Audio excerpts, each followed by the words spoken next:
Welcome to significant figures, often referred to as sig figs, and also known as significant digits, a standardized way to determine and communicate the reliability or certainty of a measurement, and a standardized way to determine and communicate the reliability or certainty of a number calculated from measured values. The science and engineering communities are dependent on communication of the certainty, reliability, and the precision of measured values, which is ensured by following the rules established for significant figures. In this video, we look at how to determine significant figures for measured values, the rules for determining significant figures in a number, and how to determine significant figures in calculated numbers. First, let's look at significant figures and measured values. Significant figures are the digits in a measurement that correspond to the markings on an instrument plus one estimated digit. For example, the markings on this thermometer can only tell us the temperature is either 28 or 29 degrees. But we know it is between 28 and 29 degrees, and so we add an estimated digit. The digits that the instrument allows us to read we know are certain, and including the estimated digit is required. We know the temperature is between 28 and 29 degrees, and so that is shown by the estimated digit. Our reading of this thermometer results in a measure of 3 significant figures. In other words, the measure is reliable to 3 digits. Because the rules for this are standardized, anyone reading this measured value would assume the last digit is estimated, but you can also show that it is estimated by adding a plus or minus sign with the amount of uncertainty in the last digit shown, here plus or minus 0.1, showing the measure is reliable within 28.5 to 28.7 degrees. Let's look at a thermometer with tenths of a degree markings on it. Here we can see the temperature is between 28.6 and 28.7 degrees. And so 28.6 is the certain measure, with an added estimated digit at this time in the hundredths place. This gives us 4 significant figures with a reliability of plus or minus 0.01 degree. The greater the number of significant figures, the greater the precision implied for the measurement. An important point is knowing what to do with a measure that is exactly on a marking of a measuring device. Here we see that we have a volume of 44 milliliters. But if that is what we wrote down as the measure, the person reading that may believe that the second 4 is uncertain, and the measure could be reliable within 43 to 45 milliliters. We need to abide by the rules and give an estimated digit. 44 milliliters is certain, and then adding a 0.0 communicates that it is reliable to the tenths of a milliliter. Our measure has 3 sig figs, 3 digits of reliability, with an estimated digit in the tenths of a milliliter. Before going further, we need to understand how to look at a number and know how many significant figures are being communicated to us in that number. In other words, how much certainty or reliability is in that number. Let's put the sig fig rules in a flowchart, starting with whether the number contains a decimal point. If it does have a decimal point, then you find the leftmost non-zero digit. That digit and all those to its right, including zeros, are significant. Let's see how that works. First, we find the leftmost non-zero digit, which here is 3. That digit and all those to its right, including zeros, are significant. Note that any zero between non-zeros is always significant. 38.05 has 4 significant figures. What if there are zeros after the last non-zero digit? These are called trailing zeros, and there is still a decimal in the number, and so these 2 trailing zeros are significant. So with a decimal present, we find the leftmost non-zero digit, that digit, and all those to its right are significant. 38.0500 has 6 sig figs. Now let's look at a number that has what are called leading zeros, zeros before the first non-zero digit. In a number with a decimal, leading zeros are not important because they only tell us where the decimal is. They are not significant. They are not part of the measured value. Here, the leftmost non-zero digit is 7, So that is significant, as are all those digits to its right. This number has 3 sig figs. If the measured value had a trailing zero, then that would be significant as well, according to sig fig rules, giving the number 4 sig figs.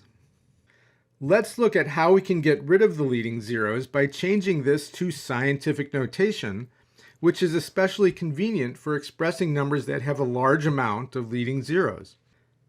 Starting with an exponent of 0, each digit we move the decimal to the right makes the coefficient 10 times larger, and so we have to make the exponent of 10 that many times smaller by decreasing the exponent by -1 for each digit that the decimal is moved. And this keeps the value of the number constant. The decimal was moved 3 places to the right, and so the exponent is -3. We can now drop the leading zeros, and the coefficient still shows 4 significant figures. When expressing numbers in scientific notation, it is the coefficient that determines the amount of significant figures. Now let's take a look at numbers that do not have a decimal point. Find the rightmost non-zero digit. That digit and all those to its left are significant. For this number, 6 is the rightmost non-zero digit. That digit and all those to its left are significant. Note that as before, any zero between non-zeros is significant. This number has 4 sig figs. Often, however, a number like this is ambiguous. It does not show a decimal, however, the decimal is implied. To avoid ambiguity, change the number to scientific notation by putting the decimal after the first number. We know from the original number that these trailing zeros are not significant, and so they are removed. We now use the rules for numbers with decimals, which still gives 4 sig figs, and no ambiguity with trailing zeros. Another rule is that exact numbers have unlimited significant figures. Some textbooks say infinite sig figs, and that is the same thing. Unit relationships are often exact. 1 kilogram is the same as 1,000 grams. It is an exact relationship and so has unlimited sig figs. 1 inch is defined as 25.4 millimeters. It is an exact relationship and has unlimited sig figs. However, when a unit relationship is a measured amount, such as the density of iron, 7.874 grams per cubic centimeter, the unit relationship is not exact. This is more appropriately written as 7.874 grams per 1 cubic centimeter. But the 1 cubic centimeter is ambiguous. It came out of a division of some measured amount of grams in cubic centimeters. For example, 19.685 grams and 2.500 cubic centimeters, but that information is not available to us, and we can assume it is not exactly 1 cubic centimeter, but we cannot know how many sig figs it represents, and so we ignore it, and use the 7.874, which has 4 sig figs.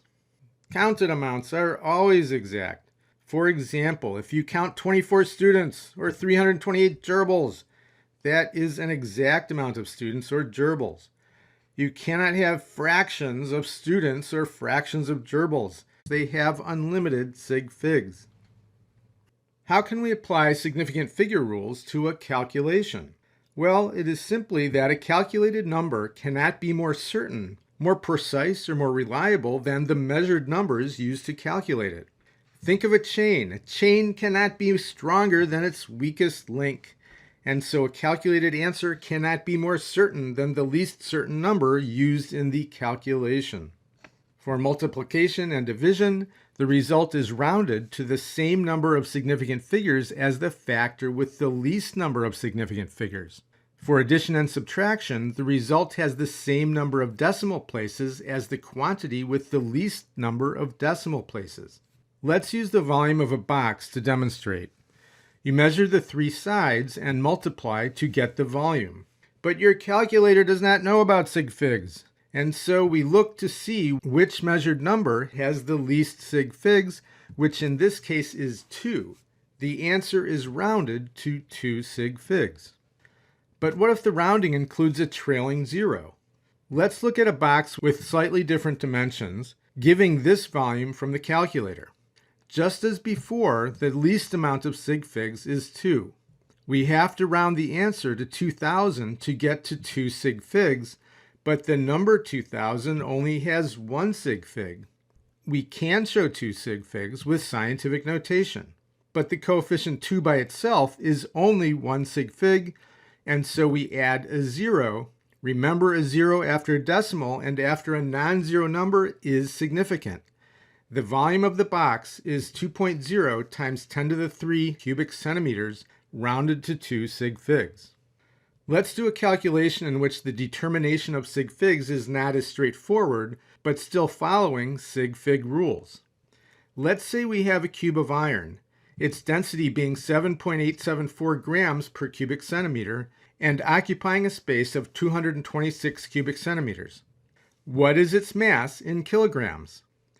The calculation has this setup with a calculator answer of 1.779524 kilograms. As discussed previously, the 1 in unit relationships that are calculated from measured values has an unknown amount of sig figs and is therefore ignored. The unit relationship between kilograms and grams is exact. It has unlimited sig figs and so is not relevant. Of the 2 numbers left, 3 sig figs is the least amount in the numbers used in the calculation, and so we need to round the answer to 3 sig figs. The answer rounds to 1.78 kilograms, and so the iron cube has a mass of 1.78 kilograms. For addition and subtraction, the result has the same number of decimal places as the quantity with the least number of decimal places. In adding 224.683 and 87.8, we see that the least amount of decimal places is 1, and so the answer must be rounded to a single decimal. The answer is 312.5 and has 4 sig figs. Let's do a subtraction. 187.812 subtracted from 30.09. The answer has to be rounded to 2 decimal places. It is negative 157.72, which is 5 sig figs. The answer is reliable to 5 digits. This has been a Mad Scientist production. See ya.